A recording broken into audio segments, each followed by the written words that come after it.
At Christmas Eve, my parents threw me out with Suitcase. My sister smirked. "Let's see how you manage." I shivered on a snowy bench. Spotting a barefoot, purple-faced woman, I handed her my winter boot. An hour later, 19 black BMWs surrounded me. The woman said just one sentence. I learned the truth about my family on Christmas Eve, the night my parents shoved a single suitcase into my hands and slammed the door behind me. My sister smirked in the porch light, whispering, "Let's see how you managed, Jasmine." I managed by shivering alone on a snowy bench, breath sharp, fingers burning. Then I saw her, a barefoot woman, face turning purple in the cold. I gave her my winter boots without thinking. An hour later, 19 black BMWs surrounded me, doors opening in perfect sync. The same woman stepped out, and what she said rewired everything I thought I knew. My name is Jasmine, and for most of my life, I believed survival meant keeping quiet, working hard, and pretending the cracks in my family weren't widening beneath my feet. People saw the Hillsborough house, the glass staircase, the holiday cards staged like magazine spreads and assumed we were lucky. But luck is a fragile thing when you're raised in a home where love is conditional and appearances are scripture. Growing up, I learned early that I was the daughter you glanced over. Talia sparkled. I was expected to applaud. She got the bigger birthday cakes, the louder praise, the unshakable certainty that she was the center of our world. I got the polite nods, the quiet reminders to be grateful. Even when I worked twice as hard, Gregory would tilt his head and say, "Try to match your sister's potential." Helen didn't correct him. She never did. So, I poured everything into my job at the ad agency.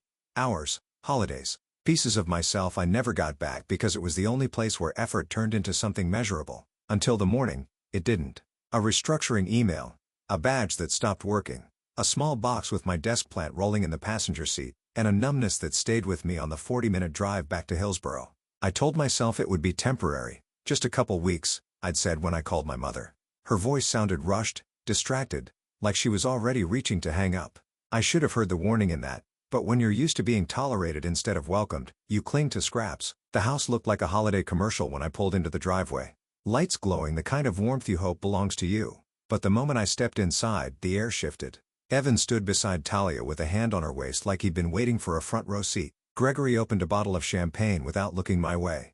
Helen adjusted the pearls at her neck like she needed something perfect to focus on. I told them I lost my job. Talia's eyebrows lifted, her phone subtly tilting toward me. "Again," she said loudly, making sure the caterers heard. That was the spark, but it wasn't the fire. Because beneath their rehearsed smiles, beneath Talia's glittering ring and Evan's smug nod, something was already in motion. Quiet, deliberate, and aimed straight at me. And Christmas Eve was about to show me just how far my own family had planned to let me fall. I should have sensed that something was off the moment Gregory asked me to join them in the foyer. That was his corporate voice, the one he used when firing employees at his firm, not the voice of a father talking to a daughter who'd just lost her job. Talia slipped her phone into her palm, camera facing outward. Evan leaned against the banister with a smirk he didn't bother hiding. Helen hovered near the tree, pretending to straighten an ornament, her eyes fixed anywhere but on me. Gregory didn't ask me to sit. He just said my name the way someone reads a bill they don't want to pay. "Jasmine, we made some decisions earlier this year. It's time to be transparent." That word transparent hit like a cold blade. He explained it clinically, like presenting numbers in a meeting. The family trust had been reassigned. All assets, around 40 million, were now placed solely in Talia's name. "Irrevocable," he added as if proud of the vocabulary. "You're 32, capable of supporting yourself. It's time you learned independence." I stared at him, waiting for the punchline, some sign he wasn't serious. But he only pressed his lips together in that firm, managerial way. Helen finally looked at me, but only for a second, like eye contact might shatter her. Talia's voice chimed in, sugary and poisonous. "It's honestly for your own good. You're unstable, Jasmine. Always switching jobs, always stressed. Dad just wants to help you grow." Her thumb hovered near her phone screen. "Recording." "Of course." My throat tightened. "You disinherited me without even talking to me." "We didn't disinherit you," Helen whispered. "We just redistributed for the sake of Talia's lifestyle." I cut in. The silence that followed was confirmation. Evan laughed under his breath. "Come on, Jazz. Don't make this dramatic." Gregory lifted a hand to silence me before I even spoke. "You have 20 minutes to gather what you need. Security will escort you tomorrow for the rest." The floor tilted.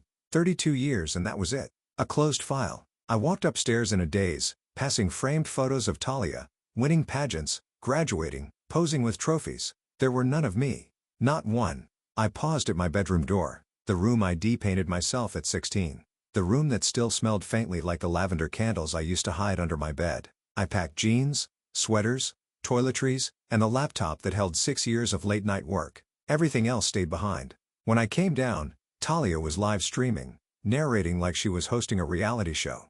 And here comes Big Sis with her sad little suitcase. The front door opened. The cold rushed in. And as I stepped out into the freezing night suitcase, wheels clicking on marble, I felt something break so cleanly inside me, it almost sounded like truth. The cold swallowed me the second the door clicked shut behind me.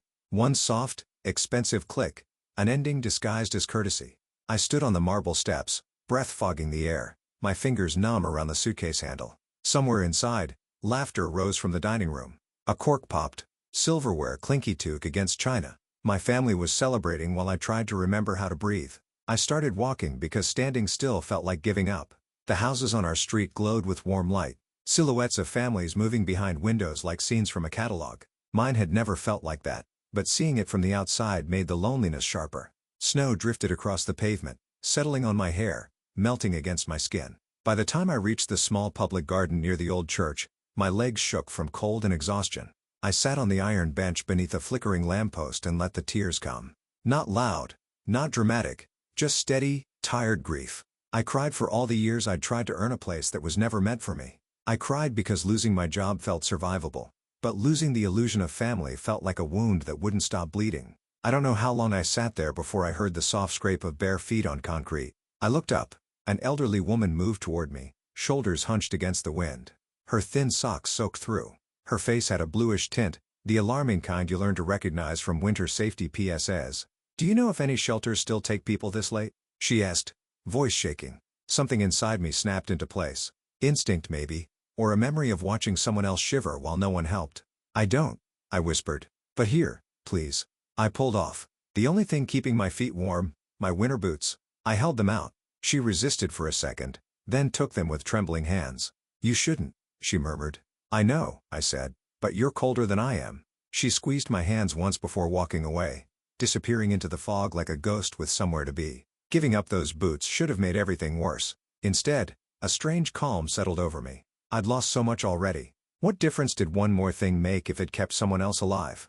Later, in a motel room that smelled like old cigarettes and pine disinfectant, I scrolled job listings with burning eyes. My phone buzzed with a number I didn't know. When I hesitated, it rang again. A crisp voice said, "Miss Jasmine, Mrs. Evelyn Callahan would like to meet you immediately. A car is waiting." I laughed, thinking it was a scam. Then I looked outside. 19 identical black BMWs idled in the parking lot, and I felt the night shift under my feet. The rear door of the middle BMW eased open, and the last person I expected stepped out, the barefoot woman from the bench. Except she wasn't shivering or gray-faced anymore. She wore a belted camel coat. Her silver hair swept into a flawless, low twist, diamonds flickering at her wrist. "Jasmine," she said like she'd known my name long before tonight. "Come inside."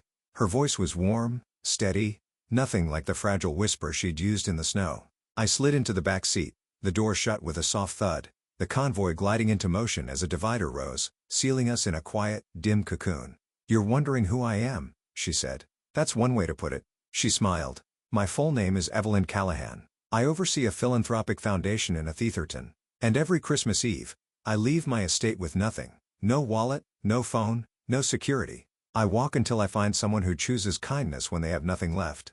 My throat went tight. "So, tonight was a test." "It was a truth," she said softly. "And you passed it without hesitation." The car turned down a secluded street lined with towering redwoods. A wrought iron gate opened silently, revealing a sprawling Tudor home bathed in warm light. I'd lived near here my entire life and never knew this place existed. Inside, the air smelled of cedar and roses. A fire crackled in a stone hearth. Everything felt impossibly elegant, yet strangely peaceful. Evelyn motioned for me to sit on a cream sofa. "You lost your job this morning," she said. "Your family abandoned you tonight.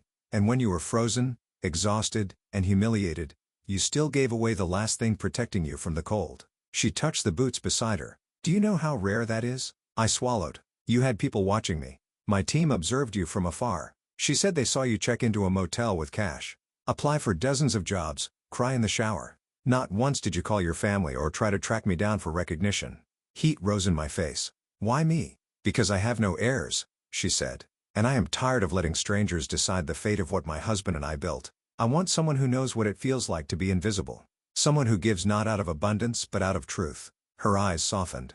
I'm offering you a room here, a salary, and a 5-year apprenticeship. If at the end you are still the woman I believe you are, you will run the foundation. The air stalled in my lungs. You're serious? She nodded completely. But what if I fail? You won't, she said. Because people who give when they have nothing rarely do. I didn't trust my voice, so I just nodded. Come, she said. Your new life begins now. Everything after that felt like stepping into someone else's story. On Monday, I moved into the East Wing. My room overlooked a rose garden, sunlight warming the floors. Grace O'Neill, tall, sharp, endlessly composed, handed me a thick leather binder labeled Orientation Boot Camp. She said, "Hope you're ready." The next month nearly broke me. At dawn, I ran around the lake with a former military trainer who didn't understand the concept of mercy. At breakfast, Evelyn grilled me on budgets, outcomes, and the difference between good intentions and real change. During the day, I sat through meetings in the Foundation's downtown office rooms full of donors debating how to turn millions into impact instead of ego. At night, I read through years of grants, bills, payments, community reports, handwritten letters from families rebuilding their lives. I wasn't just learning a job. I was learning responsibility. The kind that sits on your shoulders and demands your best every day. There were mornings I cried quietly before meetings. Evenings I fell asleep on spreadsheets. But every time I doubted myself, I remembered the cold bench, the closed door, the moment my family turned me into a stranger, and I kept going. By early summer, Evelyn called me into the library. Sunlight filtered through stained glass onto a single folder placed neatly at the table's center. "Open it," she said. Inside was an employment contract. Title President and Chief Executive Officer of the Callahan Foundation, a salary I'd never imagined. Authority I had never believed could belong to someone like me. "I didn't choose you because of the boots," she said. "I chose you because you work harder than anyone. Because you carry heartbreak without passing it down. Because you show up with integrity even when no one is watching." Emotion burned behind my eyes. "I don't know what to say." "Say yes," she murmured. I signed. That night, we shared a quiet toast on the terrace as the sun dipped behind the redwoods. I felt anchored, seen steady for the first time in years. But life has a way of circling back. It happened one crisp fall morning in my corner office in San Francisco. Grace knocked once. "They're here," she said. "Your parents and Talia." "No appointment." My pulse thudded. "Send them in." They looked different. Smaller, older. Gone were the designer outfits. Talia wore a plain sweater. Her mascara smudged. Gregory's hair was nearly white. Helen clutched a cheap purse, her hands shaking. Talia spoke first. "We're sorry, Jasmine. We were awful. We know that." She swallowed. "Dad's investments collapsed. We lost the house. Evan left. We need help. Maybe $2 million just to start over." $2 million? Said so lightly. "What happened to the trust?" I asked, her eyes filled. "Crypto. Some deals," Evan swore, "would triple. It's gone." I exhaled. "I'm sorry for your situation," I said softly. "But this foundation helps people who never had a safety net, not those who burn theirs by choice." Gregory bristled. "We're your family." "I know," I said, "but family doesn't erase accountability." I slid 3 business cards across the table. "Financial recovery debt, management counseling support. This is what we offer everyone, including you." Talia's face collapsed. "You're really not giving us anything." "No," I said, "because I finally know the difference between saving someone and enabling them." Helen whispered. "We're sorry." And for once, I believed her. Security walked them out. Grace lingered by the doorway. "Are you okay?" I watched the city stretch beneath the glass. "Yes," I said for the first time. "Yes." In the weeks after they left my office, something inside me settled. Not triumph, not bitterness, just a steady, grounded calm. The kind that comes when a long-infected wound finally drains clean. I didn't check their social media. I didn't ask Grace for updates. For once in my life, my family wasn't the center of my decisions or my grief.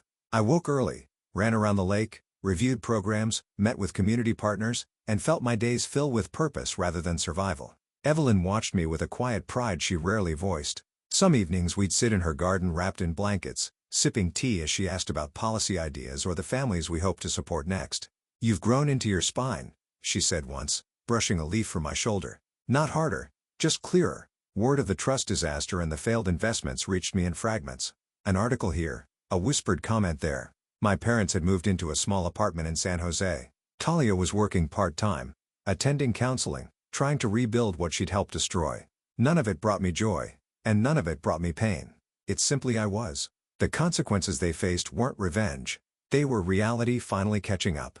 What mattered more was the work. We broke ground on a new housing initiative. We streamlined emergency grants. Families who once slept in cars now had keys to front doors. Children who'd whispered in fear now laughed in hallways painted sunflower yellow. One night, as I locked the foundation office, I caught my reflection in the glass, tired, stronger, certain. I realized I no longer carried the weight of proving myself. I had already become the version of me I once needed. The day we opened Second Home, the plaza buzzed with families, volunteers, donors, and kids racing between planter boxes like they already belonged there. As the ribbon fluttered in the breeze, I stepped to the podium and looked out at hundreds of faces, some hopeful, some exhausted, all searching for steadiness. I thought of the girl I'd been on that frozen bench, shaking, discarded, convinced she had no future left to claim. So I told the crowd what I wish someone had told me back then. You are not disposable. You are not defined by who failed to love you. You are defined by who you choose to become when the door closes and no one is looking. When the applause rose, I felt something settle inside me. Light, whole, unburdened. If this story touched you, share your thoughts in the comments and subscribe for the next chapter.